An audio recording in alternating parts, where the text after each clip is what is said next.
Hey Nathan Watt from What's on a What. Today's video: how do you make more sales?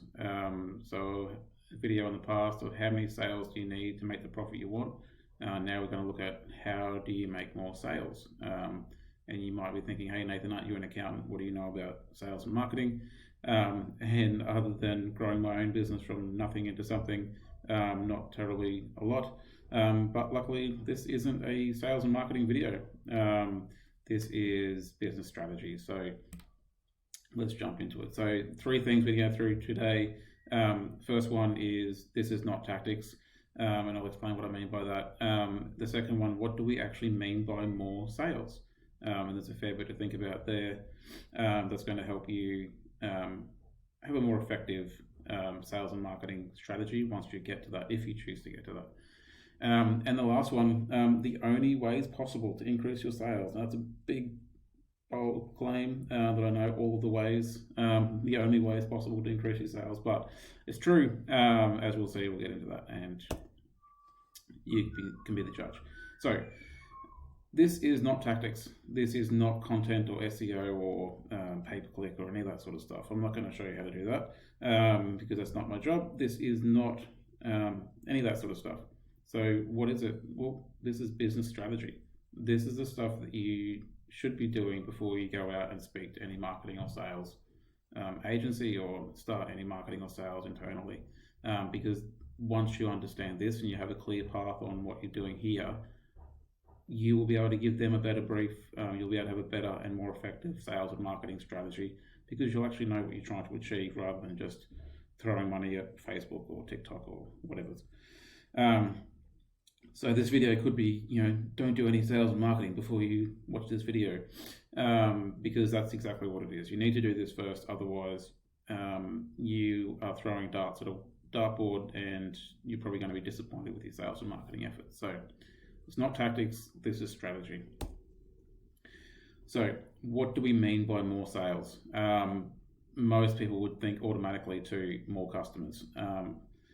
That's part of it, but it's not the only way to increase your sales. So is it more transactions? If we're doing 1,000 units a week, do we want to do 2,000? Is it more customers? Do we want, the increased order value? So we want customers to buy more stuff when they come and buy stuff. Do we want more repeat sales? So the order value stays the same, but they buy it more often. So person buys a coffee once a week, how do we get them to buy 2 coffees a week?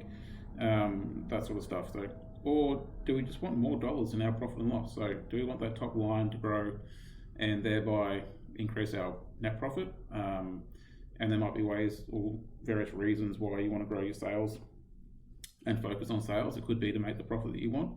It could be to increase the size of your business, to increase the value, make it more robust so it's not reliant on just 1 or 2 key people. All those sorts of reasons come into it, but you need to understand what you mean by more sales and what you're trying to achieve, because obviously if you have this strategy and go, okay, I don't want to deal with any more customers, but I do want to grow my business. How do I do that? Well, that's a different strategy to saying, hey, I want to double the amount of people that I'm dealing with. So important to understand. Now, the only ways to make more sales, there's only two avenues. One is volume and the other is price.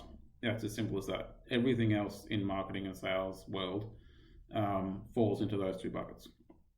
So all your Facebooks, your billboards, viral videos, content, SEO, whatever it is, all of them are achieving one or the other of that.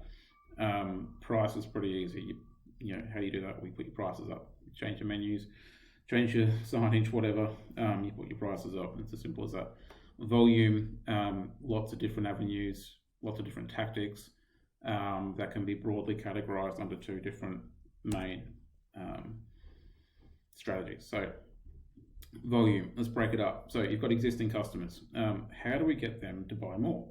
They can increase their order size, or they can increase the frequency or repetition in which they purchase. A good example of this is Domino's and Coca-Cola. Coca-Cola is like, well, how do we sell more Coke? Well, if you partner with Domino's, people buy a pizza and Coke or a Coke product, Coke brand, you have a vested interest in, helping Domino's sell more pizzas. So you need to be thinking, well, how can we help Domino's sell more pizzas? How can we bundle our products together? How can we help them sell stuff more effectively? Because if they increase their pizza sales, for every 10 additional orders they get, we sell 2 Cokes or whatever it is. Then as Coca-Cola, we sell more stuff, we make more profit, everybody's happy. So increasing order size and increasing frequency has a different strategy to the other ones. So if you cross-sell, upsell existing products and services to existing customers, so if someone comes in for a burger, you sell them fries and a drink, you sell them a chocolate sundae, they come in for a coffee, you sell them a muffin, you sell a printer, you sell the ink with it, you sell a whiteboard, you sell the pens and the eraser, that sort of stuff. You're selling existing products and services that you've got to people who are already buying something else. It's the you want fries with that strategy. So the last one, you launch a new product or service, you get some new products in, you get some whatever it is that people have been asking for, and you start selling that to your existing customer base. So you haven't had to go out and acquire anybody else, you haven't had to do any of that sort of stuff. This could just be, how would you do this? Through email, through conversations, picking up the phone, all that sort of stuff. So you haven't had to deal with any more customers. You haven't had to put on any more, customer management or account managers or anything like that. This is just helping your customers buy more from you. It's a cost-effective way to grow your business. And if you don't want to deal with more customers, this can be an effective way to get to the profit or the sales number that you want to do. Second way is to obviously acquire some new customers, and this is what a lot of people think of when you think marketing and sales, or they want to grow their business, is they launch straight into, well, how do I get more customers, more clients? Well, a quick way, maybe not easy, but quick way is to buy a competitor or a complementary business and merge them in. I've got an accounting business. If I want to grow it quickly, I go and buy another accounting business. I've doubled, tripled, quadrupled in size overnight because I went out and purchased another business with other business clients. So easy way to do it, or I merge in bookkeeping or financial planning or whatever it is. So that's one way to do it. Another way would be to launch a new product or service at targeting new customers. So you might have a niche in, lawyers, selling stuff to lawyers, training videos to lawyers or whatever it is, and now you can sell it to accountants or financial planners, or you have some sort of workflow management software that you can put a different skin on and change it and sell it to different verticals. So that's one way to do it.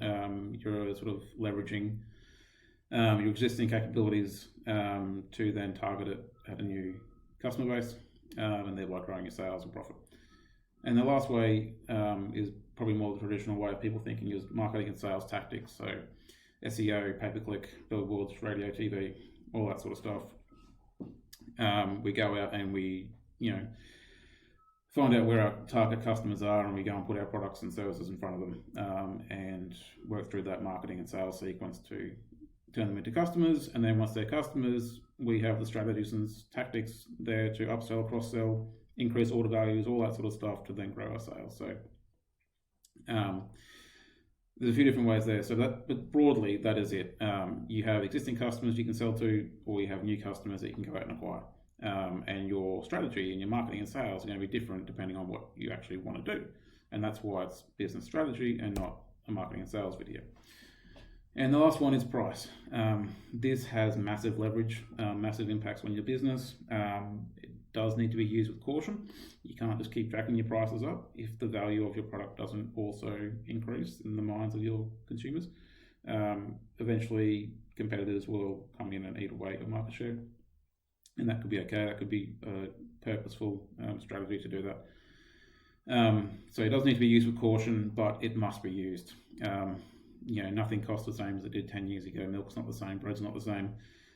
Even 12 months ago, things were up 5 or 7%. So if you're not increasing your prices, at least with inflation, you're going backwards in real terms. So it does need to be used, but you do need to use some caution about how you do it. I would suggest small increases regularly are easier to swallow for your customers than large increases sporadically.